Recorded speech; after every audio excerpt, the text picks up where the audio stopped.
ಇತ್ತೀಚೆಗೆ ಬೆಂಗಳೂರಿನಲ್ಲಿ ನಾನೊಂದು ವಿಷಯ ನನ್ನ ಕಿವಿಗೆ ಬಂತು. 3 ಜನ ಫೋಟೋಗ್ರಾಫರ್ಗಳು ಅಂದರೆ ಮದುವೆಗಳಿಗೆ, ಈವೆಂಟ್ಗಳಿಗೆ ಫೋಟೋ ತೆಗೆಯುವಂಥ ಫೋಟೋಗ್ರಾಫರ್ಗಳು 3 ಜನ ಅ, ಆತ್ಮಹತ್ಯೆ ಮಾಡಿಕೊಂಡ್ರು.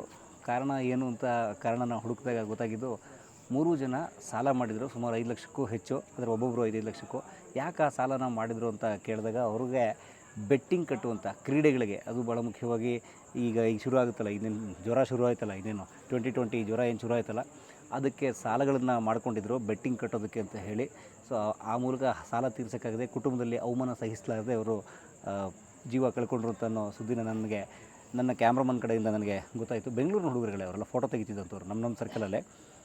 ಈ ಸುದ್ದಿ ನನಗೆ ಬಂದಾಗ ಬಹಳ ನೋವು, ಬೇಸರ ಆಯಿತು. ಆ ಮೂಲಕ ಈ ನಮ್ಮ ಕ್ರೀಡೆಗಳ ಕರಾಳವಾದ ಬೆಟ್ಟಿಂಗ್ ಹೇಗೆ ಅನ್ನೋದ್ರ ಬಗ್ಗೆ ನಿಮ್ಮ ಜೊತೆ ಚರ್ಚೆ ಮಾಡಬೇಕು ಅಂತ ಈ ವಿಡಿಯೋ. ನಿಮ್ಗೆ ಗೊತ್ತಿದೆ, ಪ್ರತಿ ವರ್ಷ ಮಾರ್ಚ್ ಈ ಸಮಯ ಬಂದಾಗ ಕೋಟಿಗಟ್ಟಲೆಗೆ ಹರಾಜು ನಡೆಯುತ್ತೆ. ಆಟಗಾರರನ್ನ ಕೋಟಿಗಟ್ಟಲೆ ಕೊಟ್ಟು ಅವ್ರನ್ನ ಖರೀದಿಸಲಾಗುತ್ತೆ.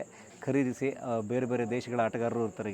ಈಗ ಥರ ಹೇಗೆ ಗ್ಲೋಬಲ್ ಎಕಾನಮಿ ಅಂತಾರೆ, ಆ ಥರ ಗ್ಲೋಬಲ್ ಕ್ರಿಕೆಟಿಂಗ್ ಈಗ ಬೇರೆ ಬೇರೆ ದೇಶದ, ಮೊದಲು ದೇಶಗಳ ಮಧ್ಯೆ ಆಡ್ತಿದ್ರು, ಈಗ ಬೇರೆ ಬೇರೆ ದೇಶದ ಎಲ್ಲರೂ ಸೇರಿಕೊಂಡು ಒಟ್ಟಿಗೆ ಕ್ರಿಕೆಟ್ ಆಡುವಂಥ, ಎದುರಾಳಿನ ಎದುರಿಸುವಂಥ ಕಾಲ ಈಗ. ಆ ಮೂಲಕ ಇವತ್ತು ಕ್ರೀಡೆಗಳು ತುಂಬ ಬೇರೆ ಬೇರೆ ಥರ ನಡೀತವೆ. ಒಂದು ಅಂದಾಜಿನ ಪ್ರಕಾರ ಈ ನಮ್ಮ 7 ಸಿಸ್ಟರ್ ಸ್ಟೇಟ್ಸ್ ಅಂತ ಭಾರತದಲ್ಲಿ ಕರೀತಾರಲ್ಲ, ಅಸ್ಸಾಂ, ಮಣಿಪುರ್, ನಾಗಾಲ್ಯಾಂಡ್, ತ್ರಿಪುರ, ಮಿಜೋರಾಂ, ಈ 7 ರಾಜ್ಯಗಳ ಒಟ್ಟು ವರ್ಷದ ಬಡ್ಜೆಟ್ ಏನಿದೆಯಲ್ಲ, ಅಷ್ಟು ಹಣ ಒಂದು ವರ್ಷ ಒಂದು ಕ್ರಿಕೆಟ್ ಫೀವರ್ನ IPL ಮ್ಯಾಚ್ನ ಇದರಲ್ಲಿ ನಡೆಯುತ್ತೆ ವಹಿವಾಟು ಜಾಹೀರಾತಿನಲ್ಲಿ. ಅಂದರೆ ಒಂದು 7 ರಾಜ್ಯಗಳ ಬಡ್ಜೆಟ್ ಅಷ್ಟು. ಜೊತೆಗೆ ಉತ್ತರಾಖಂಡ ರಾಜ್ಯದ 2 ವರ್ಷಗಳ ಬಡ್ಜೆಟು ಬರೀ ಈ IPL ಮ್ಯಾಚ್ನ ಟರ್ನ್ ಓವರ್ನಲ್ಲೇ ಆಗುತ್ತೆ ಅಂತ ನಿಖರವಾದ ಅಂಕಿಅಂಶ ಅದು. ಅಷ್ಟು ಮಾತ್ರ ಅಲ್ಲ, ಇಷ್ಟು ಕೋಟ್ಯಾಂತರ ರೂಪಾಯಿ ವ್ಯವಹಾರ ಮಾಡುವಂತಹ ಸಂಸ್ಥೆ ಭಾರತದಲ್ಲಿ BCCI. ಆದರೆ BCCI ಒಂದು ಮಾಹಿತಿ ಪ್ರಕಾರ ಅದು ತೆರಿಗೆಯನ್ನು, ಅಂದರೆ ಆದಾಯ ತೆರಿಗೆ, ಇನ್ಕಮ್ ಟ್ಯಾಕ್ಸ್ನ ಅದು ಕಟ್ತಿಲ್ಲ. ಅದು ಯಾಕೆ ಅಂತಂದರೆ, ಅದು ಪ್ರಾರಂಭದಲ್ಲಿ ಮೂಲದಲ್ಲಿ ಅದು ರಿಜಿಸ್ಟರ್ ಆದಾಗ ಅದು ಒಂದು NGO, ಒಂದು ಲಾಭರಹಿತ ಸಂಸ್ಥೆ, ಕ್ರೀಡೆಯನ್ನು ಪ್ರೋತ್ಸಾಹಿಸೋದಕ್ಕೆ ಅಂತ ಮಾಡ್ಕೊಂಡು ಸಂಸ್ಥೆ ಅಂತ ನೋಂದಣಿಯಾಗಿದೆಯಂತೆ.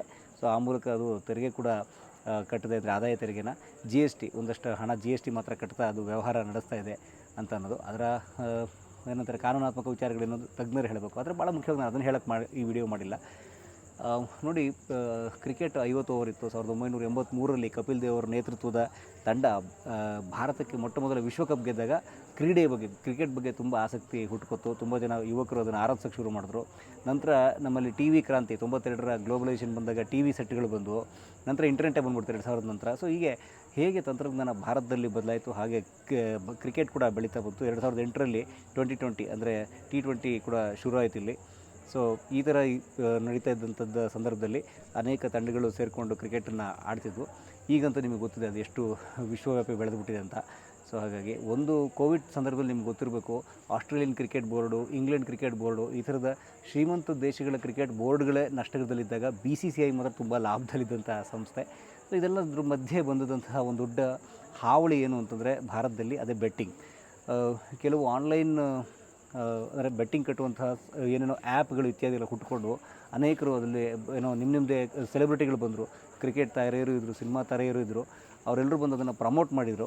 ನಿಮ್ಮದೇ ಟೀಮ್ ಮಾಡ್ಕೊಳ್ಳಿ, ಗೆಲ್ಲಿ, ಮನೇಲಿ ಇದ್ಕೊಂಡು ದುಡ್ಡು ಮಾಡಿ, ಸುಲಭವಾಗಿ ದುಡ್ಡು ಮಾಡಿ, ಈ ಥರದ್ದೇನೋ ಜಾಹೀರಾತು ಕೊಟ್ಟು ಅವರು ಹಣ ಅವ್ರು ಮಾಡಿದರು. ಯಾರು ಕ್ರಿಕೆಟರ್ಸು ಅಥವಾ ಸಿನಿಮಾದವ್ರು ಮಾಡಿದರು. ಆನಂತರ ಅದೇನೋ ಬ್ಯಾನ್ ಆಯಿತು ಇತ್ಯಾದಿ ಏನೋ ಕೇಳ್ಪಟ್ಟೆ. ಅದ್ರ ಬಗ್ಗೆ ತಾವು ಕಮೆಂಟಾಗಿ ತಿಳಿಸಿ, ನಿಜಕ್ಕೂ ಬ್ಯಾನ್ ಆಗಿದೆಯಾ ಏನೋ ಅಥವಾ ಇಲ್ವಾ ಅಂತ. ಆದರೆ ಅದಕ್ಕಿಂತಲೂ ಬಹಳ ದೊಡ್ಡ ಸೋಜಿಗದ ಸಂಗತಿ ಏನು ಅಂತಂದರೆ, ಮೊದಲು ಶ್ರೀಮಂತರು ಮಾತ್ರ ಬೆಟ್ಟಿಂಗ್ ಕಟ್ತಿದ್ದಂತಹ ಕಾಲದಲ್ಲಿ ಈಗ ಅದು ಮಧ್ಯಮ ವರ್ಗಕ್ಕೆ, ಭಾರತದ ಬಡವರ ಕೈಗೂ ಕೂಡ ಬಂದ್ಬಿಟ್ಟಿದೆ. ಪ್ರತಿಯೊಬ್ಬರು, ಅನೇಕರು ಇವತ್ತು ಕೂತು ಬೆಟ್ಟಿಂಗ್ನ ಆಡ್ತಾರೆ. ಹೇಗೆ ಅಂದರೆ, ಮೊದಲೆಲ್ಲ ಈ ಪಂದ್ಯ ಇವ್ರು ಗೆಲ್ತಾರೆ, ಈ ಪಂದ್ಯ ಇವ್ರು ಗೆಲ್ತಾರೆ ಅಂತ ಇದ್ದಿದ್ದ ಕಾಲದಲ್ಲಿ ಈಗ ಪ್ರತಿಯೊಂದು ಬಾಲ್ಗೂ, ಈ ಬಾಲ್ 6 ಹೊಡಿತಾನೆ, ಈ ಬಾಲ್ ಔಟ್ ಆಗ್ತಾನೆ, ಈ ಬಾಲ್ ನೋ ಬಾಲ್ ಆಗುತ್ತೆ, ಈ ಥರದ್ದನ್ನು ಬಾಲ್ ಟು ಬಾಲ್ ಅಂತ ಕರೀತಾರಲ್ಲ, ಬಾಲ್ ಟು ಬಾಲ್ ಬೆಟ್ಟಿಂಗ್ ಆಡುವಂಥ ಕಾಲ ಬಂದುಬಿಟ್ಟಿದೆ. ಎಷ್ಟೋ ಜನಕ್ಕೆ ಇವತ್ತು ನೀವು ಗಮನಿಸಿರ್ಬೋದು, ಇವತ್ತು ಆ್ಯಪ್ಗಳ ಮೂಲಕ, ಅಂದರೆ ಈ ಆನ್ಲೈನ್ ಜೂಜಿನ ಅಥವಾ ಆನ್ಲೈನ್ ಬೆಟ್ಟಿಂಗ್ ಆ್ಯಪ್ಗಳೇ ಬೇಕಾಗಿಲ್ಲ. ತಾವೇ TV ಸೆಟ್ಗಳ ಮುಂದೆನೋ, ಮೊಬೈಲ್ ಸೆಟ್ಗಳ ಮುಂದೆನೋ ಕೂತ್ಕೊಂಡು ಒಂದು ಫ್ರೆಂಡ್ಸ್ ಗ್ರೂಪ್ ಮಾಡಿಕೊಂಡು, ವಾಟ್ಸಪ್ ಗ್ರೂಪ್ ಮಾಡಿಕೊಂಡು, ಟೆಲಿಗ್ರಾಮ್ ಗ್ರೂಪ್ ಮಾಡಿಕೊಂಡು ಅಲ್ಲಿ ಬೆಟ್ಟಿಂಗ್ ಕಟ್ಟುವಂಥ ಈ ಥರದ್ದು ನಡೀತಾ ಇದೆಯಂತೆ. ಪೊಲೀಸ್ ಇಲಾಖೆ ಅದನ್ನೆಲ್ಲ ಹೇಳ್ತಾ ಇದೆ. ಸೊ ಹೀಗಾಗಿ ಶಾಲಾ ವಿದ್ಯಾರ್ಥಿಗಳು ಅನ್ನೋದೇ, ಯುವಕರು ಅನ್ನೋದೇ, ಹಳ್ಳಿಗಳ ರೈತರುಗಳು ಕೂಡ, ಆ್ಯಂಡ್ ಎಷ್ಟೋ ಜನ ನಿವೃತ್ತರು, ಅಂದರೆ ರಿಟೈರ್ ಆದ ತಮ್ಮ ಹಣ ಇಟ್ಕೊಂಡಿದ್ದಂಥವ್ರು ಆ ನಿವೃತ್ತಿ ಹಣವನ್ನು ತಂದು ಹಾಕಿ ಸಾಲಗಾರರಾಗ್ತಿರುವಂಥದ್ದು, ಬೀದಿಗೆ ಬರ್ತಿರುವಂಥದ್ದು, ರೈತರು ಹೊಲಗಳನ್ನು ಮಾರ್ಕೋತಿರುವಂಥದ್ದು, ಎಷ್ಟೋ ಜನ ಕ್ಯಾಬ್ ಡ್ರೈವರ್ಸ್, ಆಟೋ ಡ್ರೈವರ್ಸ್ ಆಟೋಗಳನ್ನು, ಕ್ಯಾಬ್ಗಳನ್ನು ಕಳ್ಕೊತಿರುವಂಥದ್ದು, ಸಂಬಳಗಳನ್ನು ಕಳ್ಕೊತಿರೋದು, ಯಾರಿಗೂ ಗೊತ್ತಿಲ್ಲದಂಗೆ ಸಾಲಗಳನ್ನು ಮಾಡ್ಕೊತಿರೋದು. ಇವು ಸಾಲ ಕೊಡೋಕ್ಕೂ ಕೂಡ ಆ್ಯಪ್ಗಳಿದ್ದಾವೆ. ಅದು ತುಂಬ ದೊಡ್ಡ ಬಡ್ಡಿಗೆ ಸಾಲ ಕೊಟ್ಬಿಡ್ತಾರೆ. ಅದನ್ನು ತೀರ್ಸೋಕ್ಕಾಗದೆ ಸಾಲಕ್ಕೆ ಸಾಲ ಆಗಿ ಮರ್ಯಾದೆಗೆ ಅಂಜಿ ಆತ್ಮಹತ್ಯೆ ಮಾಡ್ಕೊಳ್ಳೋದು ಇತ್ಯಾದಿ ಎಲ್ಲ ನಡೀತಾ ಇದ್ದಾವೆ.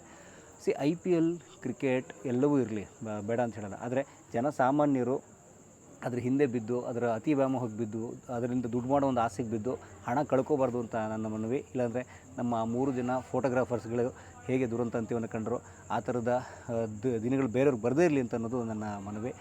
ಒಂದು ಕ್ರೀಡೆಯಾಗಿ ಮಾತ್ರ ತಗೊಳ್ಳುವಂತಹ ಕಾಲ ಬರಲಿ. ಆ್ಯಂಡ್ ಕ್ರೀಡೆಗೂ ಮಿಗಿಲಾಗಿ ಈ ದೇಶದಲ್ಲಿ ಕೇಳೋದಕ್ಕೆ, ಮಾತಾಡೋದಕ್ಕೆ, ಪ್ರಶ್ನೆ ಮಾಡೋದಕ್ಕೆ ನೂರಾರು ವಿಷಯಗಳಿದ್ದಾವೆ. ಅಭಿವೃದ್ಧಿ ಇರ್ಬೋದು, ಅಥವಾ ಶಿಕ್ಷಣಕ್ಕೆ ಸಂಬಂಧಪಟ್ಟಂಥ ವಿಚಾರಗಳಿರ್ಬೋದು, ತಂತ್ರಜ್ಞಾನಕ್ಕೆ ಸಂಬಂಧಪಟ್ಟಂಥ ವಿಚಾರಗಳಿರ್ಬೋದು. ಅಂಥದ್ದನ್ನು ಚರ್ಚೆ ಮಾಡಲಿ ಯುವಕರು ಅಥವಾ ಬೇರೆ ಜನ ಎಲ್ಲರೂ.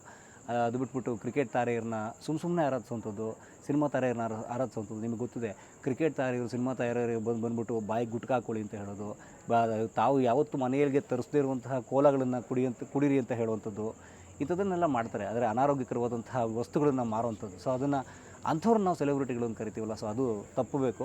ನಾವು ನಿಜವಾದ ನಾಯಕರನ್ನ, ಈ ದೇಶವನ್ನು ಕಟ್ಟುವಂಥವ್ರನ್ನ ಆರಾಧಿಸ್ಬೇಕು. ಈ ದೇಶ ಮುನ್ನಡೆಸೋದ್ರ ಬಗ್ಗೆ ಯೋಚನೆ ಮಾಡೋಣ. ದಯವಿಟ್ಟು ಬೆಟ್ಟಿಂಗಿಂದ ದೂರ ಇರೋಣ. ನಮಸ್ಕಾರ.